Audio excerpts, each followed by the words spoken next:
प्रिय विद्यार्थियों, हिंदी ज्ञान मंजूषा में आपका हार्दिक स्वागत है।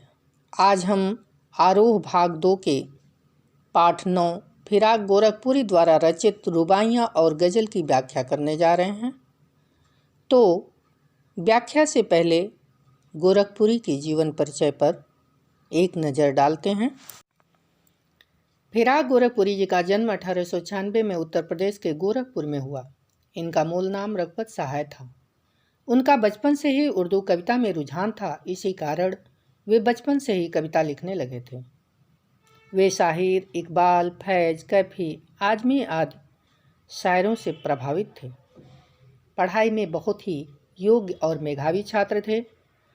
1917 में वे डिप्टी कलेक्टर चुने गए, किंतु स्वदेश आंदोलन के लिए उन्होंने 1918 में त्यागपत्र दे दिया। वे इलाहाबाद विश्वविद्यालय में अंग्रेजी के प्राध्यापक भी रहे। सन 1983 में उनका निधन हो गया। गुले नगमा के लिए उन्हें साहित्य अकादमी पुरस्कार प्राप्त हुए थे। इसके अलावा उन्हें ज्ञानपीठ पुरस्कार और सोवियत लैंड पुरस्कार से सम्मानित किया गया। उनकी प्रमुख रचनाएं हैं गुले नगमा, वाजे ज़िंदगी, रंगे शायरी, उर्दू गज़ल इत्यादि। काव्यगत विशेषताओं की अगर बात की जाए तो गोरखपुरी उर्दू के कवि के रूप में विख्यात थे। प्रायः उर्दू साहित्य में रोमानियत, रहस्य और शास्त्रीयता उनकी विशेषता थी। उनकी मान्यता थी कि उर्दू केवल मुसलमानों की भाषा नहीं है, बल्कि भारतवासियों की भाषा है। भारतीय परंपरा और संस्कृति को उन्होंने महत्वपूर्ण स्थान दिया था। कहीं कहीं रक्षाबंधन और दीपावली जैसे त्यौहार को उन्होंने अपनी कविता में स्थान दिया। भाषा शैली की अगर बात की जाए तो फिराक गोरखपुरी उर्दू शायरी के लाक्षणिक प्रयोगों तथा चुस्त मुहावरे के लिए जाने जाते हैं। उनकी शैली में प्रकृति, मौसम, भौतिक जगत के सौंदर्य का यथार्थ वर्णन हुआ है। उनकी रुबाइयों में सहज, सरल एवं मधुर भाषा का प्रयोग हुआ है। आइए रुबाइयों की व्याख्या से पहले शब्दार्थ देखते हैं। चांद का टुकड़ा बहुत प्यारा, या अपना प्रिय बेटा, गोद भरी गोद में भरकर, रह रह के, फिर या मचल मचल कर, लुका देना, उछाल उछाल कर प्रेम प्रकट करना, छल के ढुलक कर गिरे, निर्मल, पवित्र या पावन, गेशु, बाल, घुटनिया, माँ के कोमल घुटने, पिन्हाती, पहनाती, पुते, रंग रोगन किए हुए, लावे मने लाए, रूपवती, सुंदरी, मुखड़ा यानी चेहरा, दमक, चमक या आभा, घरौंदा, बच्चों का रेत में बनाया गया घर, ठुनकना, बनावटी तौर पर रोना, जिदियाया, जिद के कारण मचला हुआ, दर्पण, शीशा,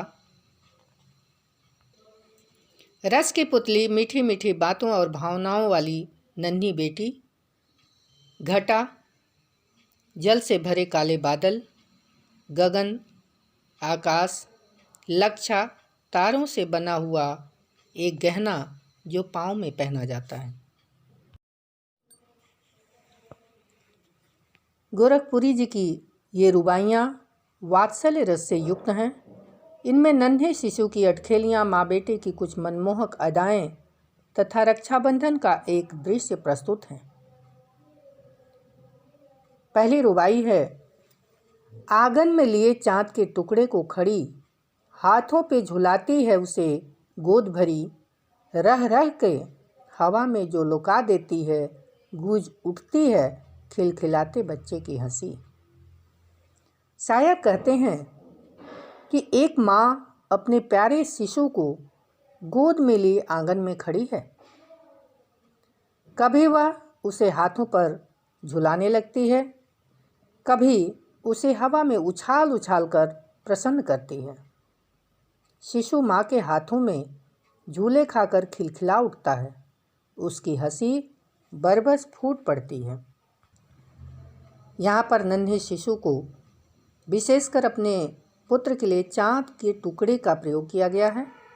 माँ के लिए उसका पुत्र प्राणों के समान प्रिय होता है, इसलिए उसे चांद का टुकड़ा कहा गया है। वात्सल्य रस का सबसे मनोरम चित्र यही हो सकता है कि माँ पुत्र को अपनी गोदी में खिलाए, झुलाए, गुदगुदाए। बेटा भी माँ से वात्सल्य पाकर किलकारियाँ भरें। ये दोनों चित्र इस काव्यांश में साकार हो उठे हैं, इसीलिए यह काव्यांश वात्सल्य रस का सुंदर उदाहरण है। इस रुबाई में सारा वर्णन बिंबात्मक है। 4 दृश्य बिंब उकेरे गए हैं। आंगन के लिए चांद के टुकड़े को खड़ी माँ, गोद भरी माँ, हाथों में झुलाती माँ, हवा में बच्चे को उछालती माँ। श्रव्य बिंब है, गूंज उठती है खिलखिलाते बच्चे की हंसी। चांद का टुकड़ा मुहावरे का बड़ा ही सुंदर प्रयोग हुआ है। रह रह के में पुनरुक्त प्रकाश अलंकार है। लुका देना देशज शब्द का प्रयोग है, इससे काव्य में सहजता आई है। अगली रुबाई है, नहला के छलके छलके निर्मल जल से उलझे हुए गेसुओं में कंघी करके किस प्यार से देखता है बच्चा मुख को, जब घुटनियों में लेके पिन्हाती है कपड़े। इस रुबाई में माँ और शिशु के अत्यंत नैसर्गिक, सहज और मनोरम रूपों का चित्रण किया गया है। क्या कहते हैं? माँ ने पहले अपने शिशु को साफ स्वच्छ पानी में अपने हाथों से जल छलका छलका कर नहलाया। छलकाना मतलब उलझना, उलझ उलझ करके उसे नहलाया। फिर उसने शिशु के उलझे हुए बालों में कंघी की।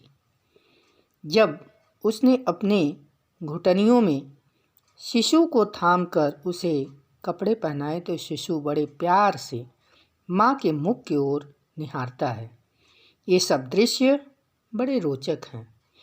यह इतना स्वाभाविक है कि इसकी अनुभूति हर घर में हर माँ कर सकती है, क्योंकि बच्चे नहाना नहीं चाहते हैं और उन्हें जल छलका करके, ताकि एक बैग उनको धारा न पड़े, धीरे धीरे नहलाया जाता है, उनके बालों को सुलझाया जाता है और ज़बरदस्ती उन्हें कपड़े पहनाया जाता है, जिसके लिए उसको घुटनियों में दबाना पड़ता है। तो बड़ा ही स्वाभाविक चित्रण है ये। इस रुबाई में 4 दृश्य बिंब प्रस्तुत किए गए हैं। चारों बिंब गतिशील और मौलिक हैं। छलकते हुए निर्मल जल से बच्चे को नहलाने का बिंब, उलझे हुए बालों में कंघी करने का बिंब, माँ के घुटनों में संभाल कर कपड़े पहनाने का बिंब, शिशु का माँ को प्यार से निहारने का बिंब। छलके छलके में पुनरुक्त प्रकाश अलंकार है। प्रथम पंक्ति में ल की आवृत्ति से अनुप्रास है। गेशु शब्द उर्दू प्रयोग हुआ है। घुटनियों और पिन्हाती में विशेष कोमलता और मधुरता है। घुटनों का घुटनियों कहने से कोमलता आ गई। पहनाती की जगह पिन्हाती के प्रयोग से मधुर कोमलता आई है।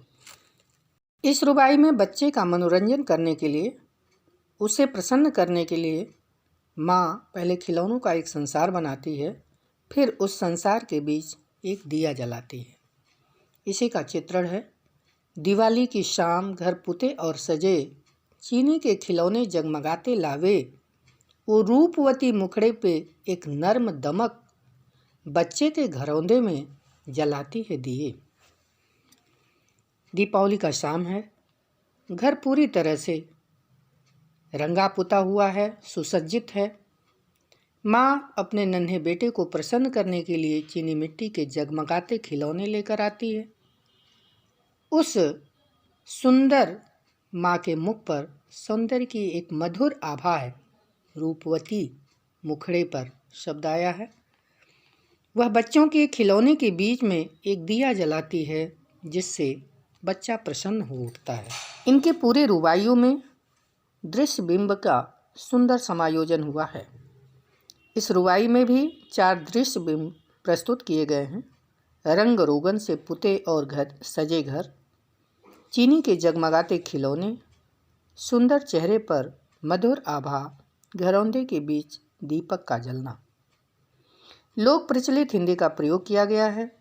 नरम का नर्म, एक का इक रुबाई को गेय बनाने के लिए प्रयोग किए गए हैं। पूरी रुबाई में ए मात्रा की आवृत्ति की गई है। अगली पंक्ति है, आंगन में ठुनक रहा है जिदियाया है, बालक तो हई चाँद पर ललचाया है, दर्पण उसे दे के कह रही है माँ, देख आईने में चाँद उतर आया है। यहाँ पर बच्चा आकाश में चमकते सुंदर चाँद को देखकर उस पर रीझ जाता है। वह माँ के सामने जिद करने लगता है कि उसे बस चाँद चाहिए। इच्छा पूरी न होते देखकर पाँव को मचलाने लगता है और ठुनकने लगता है। क्या कहता है कि बच्चा अपने आंगन में झूठ मूठ का रो रहा है, आंगन में ठुनक रहा है, जिदियाया है और मचल रहा है। वह बालक ही तो है, बालक तो हई चाँद पर ललचाया है, उसका मन चाँद लेने पर आ गया है।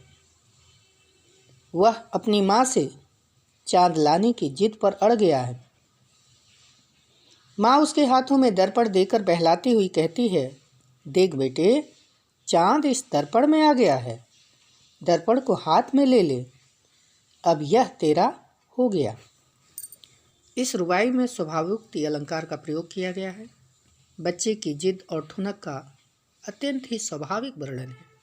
प्रायः बच्चे चाँद को लेने की जिद पर अड़ जाते हैं। पूरा वर्णन गतिशील और चित्रात्मक है। जिदियाया, हई शब्द का विशेष प्रयोग किया गया है। ठुनक बालक के मचलने और झूठ मूठ रोने की व्यक्त करने वाला सार्थक शब्द है। अगली पंक्ति है, रक्षाबंधन की सुबह रस की पुतली, छाई है घटा गगन की हल्की हल्की, बिजली की तरह चमक रहे हैं लच्छे, भाई के है बांधती चमकती राखी। इसमें गोरखपुरी जी कहते हैं कि आज रक्षाबंधन का दिन है। आकाश में काले काले बादल की हल्की छटा छाई हुई है।